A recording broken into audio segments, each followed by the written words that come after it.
right, everyone. Chill. Williams throwing, and it's caught for the touchdown by DJ Moore. What killed the dinosaurs? The Ice Age. In the pocket, fires, caught, touchdown. Allow me to break the ice. My name is Freeze. Learn it well, for it's the chilling sound of your doom. 49, Williams chased, throws, and it's caught at the 30-yard line. Roma Dunze on a 4th and 8.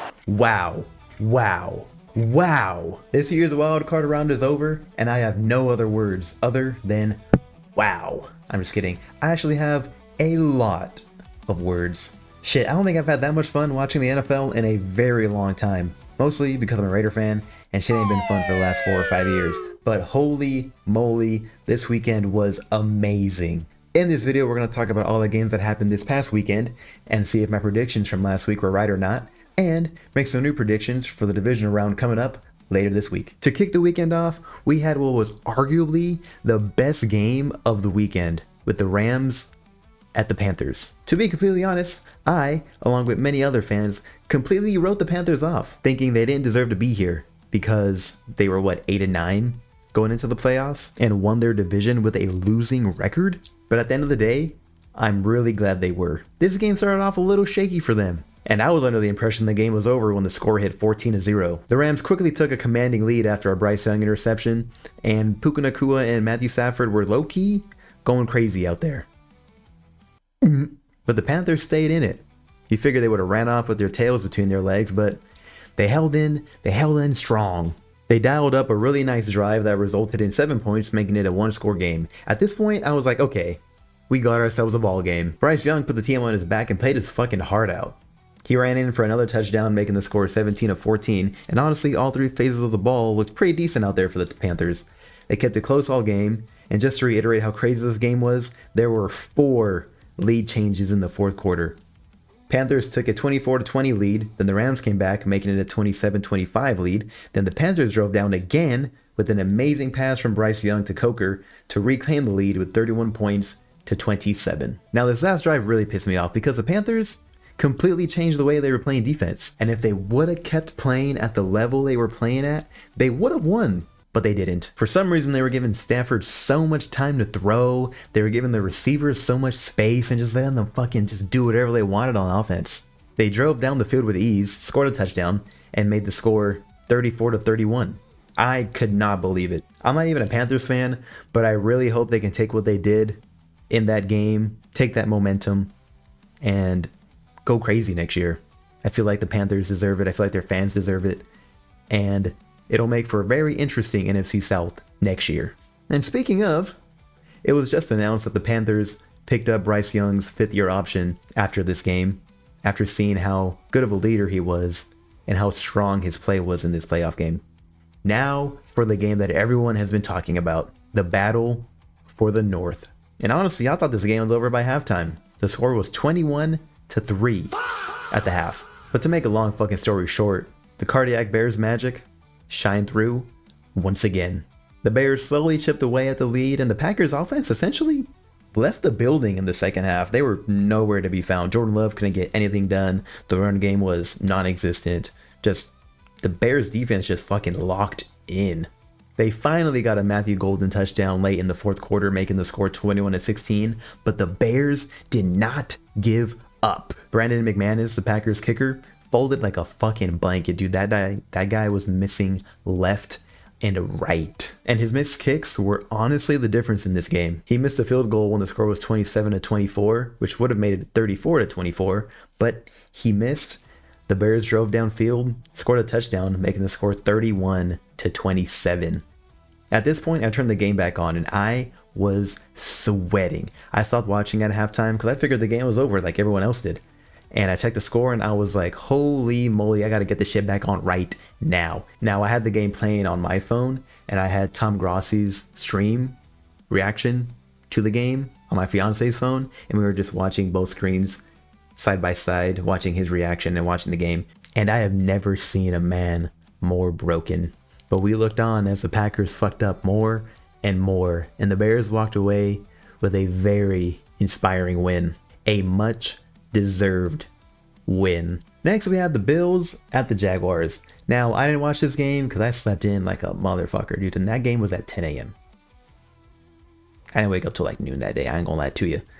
But I did see clips of Josh Allen's 10-yard tush push, which was crazy in itself, and Trevor Lawrence's game-ending interception, which should have been a game-winning drive. But what can you do? Bills won, like I predicted. And they move on to face the Broncos, which I hope they fucking beat the ever-living shit out of, because fuck those guys. And of course, we have to mention the lovely reporter who visibly lifted the spirits of the Jaguars head coach Liam Cohen in that interview after the game. I want to tell you congratulations on your success, young man. Thank you. You hold your head up, all right? You guys have had a most magnificent season. Thank you. And you did a great job out there today. Appreciate so you it. just hold your head up, okay? Thank and you, ladies ma'am. and gentlemen, Duval, you the one, all Thank right? you, ma'am. keep it going. We got another season, okay? I appreciate Take it. care and much continued success to you and the entire team. Thank you, ma'am. We need more people like that in the media, and we just need more positivity in the world in general. Remember, y'all, it costs you nothing to say something nice to someone else. Later in the day, we had the game that I cared the least about, with the Eagles and the 49ers. I didn't watch this game either, because fuck both of those teams. And honestly, I'm glad the Eagles lost, because they were kind of the worst, and they didn't really deserve to be here. They were the least interesting team, and the least deserving team in this playoff round. Now, if the 49ers lost their next game against the Seahawks, nothing would be more perfect. Then I could just watch the playoffs in peace, because the Broncos would be out, the 49ers would be out. Then at that point, I wouldn't care who won. I would just have a good time. Which team in the AFC West doesn't have a ring again? Oh, that's right. The Chargers. And this just in, they still don't. That's right. The Chargers lost to the Patriots last night, or 2 nights ago, and that shit was fucking horrible, dude. Honestly, the worst game of the weekend. Leave it to the Chargers to have the most boring game in the playoffs so far. The Chargers did pretty decent all the year, but their O-line was made up of guys who couldn't block a high school fucking football team, dude. They were so bad. Justin Herbert was pressured on like every fucking play, sacked a billion times. He just couldn't do shit out there.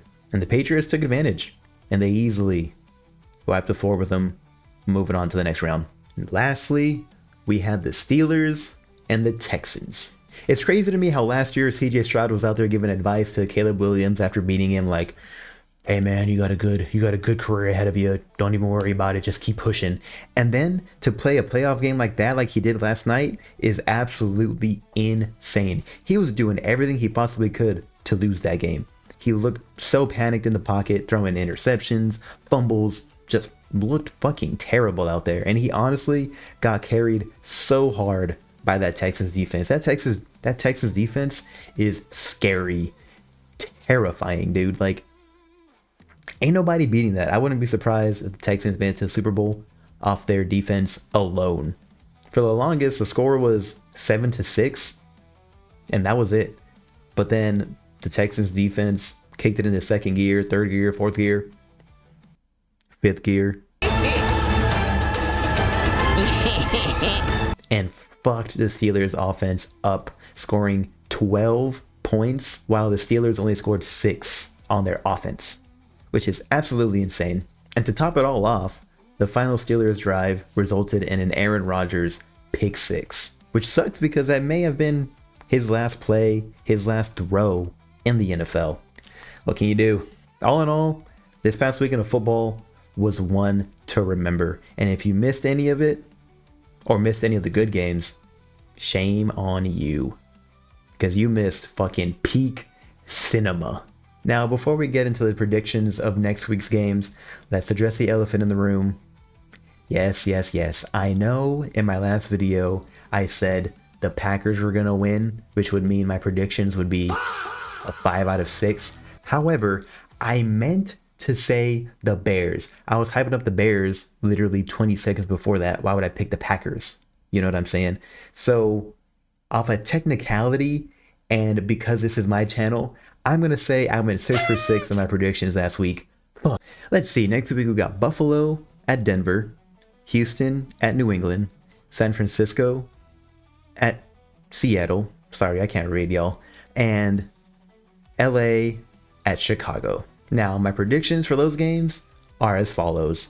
I think Buffalo is going to go into Denver and fuck them up and show Denver that they ain't that good for real. And also, I just want Denver to lose more than anything.